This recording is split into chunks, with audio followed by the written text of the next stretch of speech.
Today I'll address reopening issues through the lens of the pervasive problem of CPS department personnel who make it impossible for principals and assistant principals to serve students, teachers, and families by pushing school leaders to do the department's work. These departments have turned principals into nurses, truancy officers, counselors, social workers, custodial supervisors, security guards, care room attendants, human resource recruiters, transportation coordinators, crossing guards, substitute teachers, bus aides, and COVID testers, just to name a few. Most recently, principals have been forced to do the jobs of purchasing auditors and contact tracers. The following email was sent to a principal by a so-called contact tracer after a positive COVID case was reported at her school, and it is typical of a principal's experience with contact tracing. The email starts, and this is a pseudonym, "Dear Principal Smith, I need your help in confirming some information." Now I want you all to notice the contact tracer uses the word confirm. Let's take a look at what she asked the principal to do, and then determine if she's asking the principal to confirm that her work is accurate, or is she asking the principal to do her work for her. She instructed the principal to do the following. Get us the attendance list with the full names of any staff members and students present in the classroom on September 14th. Include student IDs and titles of staff members. Also include all staff members assigned to the classroom and any other related service providers who serve that group of students. Lastly, question each staff member who was in the room and find out if they maintain social distancing. This wasn't a request for confirmation. The contact tracer has access to the same information systems that the principal has access to, but instead of using those systems to get this information, she pushed the principal to collect the information for her, which the principal spent her entire Sunday doing just for one case. And that's what's happening to principals all over this district every single day of the week, in addition to their regular responsibilities. Here are just a few of those responsibilities from one principal's week. She created lesson plans for a third grade class because the teacher was out. She visited every classroom and has to do a special check-in every morning with a student who has intensive behavioral issues that require counseling and psychological support that her school does not have and that CPS has not funded. She does daily lunch and recess duty to ensure that teachers are enforcing safety protocols and that students are following them. She meets with and mentors the student founders of a school club, and she facilitated 4 peace circles, including one to de-escalate in the aftermath of a fight involving a suicidal student who was antagonized by her peers. And despite proactively writing a weekly parent newsletter, she spent several hours responding to parent phone calls, in-person inquiries, and emails about social distancing concerns, and rumors about a COVID case that families knew about, but that she couldn't communicate to them about because contact tracers hadn't done their job, which created mistrust of the principal rather than mistrust of the contact tracers who failed the principal. She contacted facilities and pleaded with them repeatedly to get repairs done at her school. She's worked with staff to ensure they have an effective after-school program and recruited students to attend that program.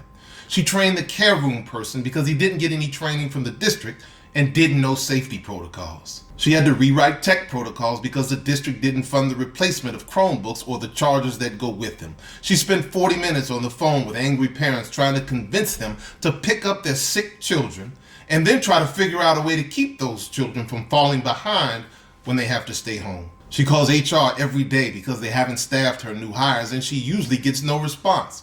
And she has to call them by 8:30 some days because at 9 o'clock on those days, she has to be in the classroom teaching in the place of a teacher who she found, interviewed, and hired, but whom central office has so far failed to staff. Other times, she's teaching in the place of substitute who don't seem to even exist in CPS anymore. Then there are the other departments that push their work onto principals like her. For example, in response to one principal's pleas to staff an open position, one department sent her a flyer and suggested she advertise the opening with no budget and no advertising platform. And a senior staff member from the Internal Audit and Compliance Department actually asked principals to track down people in central office and ask those people if they made so-called good faith payments to vendors for phantom services from individual school budgets without the knowledge of the principal. This department, with a 14-person staff, 5 of whom earn more than $100,000, is basically telling principals to conduct internal audits that the Internal Audit Department is responsible for conducting. Nearly anyone in more than 50 central office departments and networks can invent a way to shift their work to a principal. Even the Office of Network Support, which is supposed to be supporting principals, invents ways to make principals and assistant principals waste time supporting the network offices that are supposed to be supporting them. Take, for example, the chief who uses a so-called pop-in tracker to collect information that she'll use to evaluate and rate principals. Every time a principal visits a classroom, that principal has to log into the chief's tracker and document it. The painful irony is that the only reason the chief has to waste principals' time logging in and out of this tracker to document when they visit classrooms to observe teachers is because the chief won't do her job and visit schools to observe principals. Can you imagine if principals did that to teachers?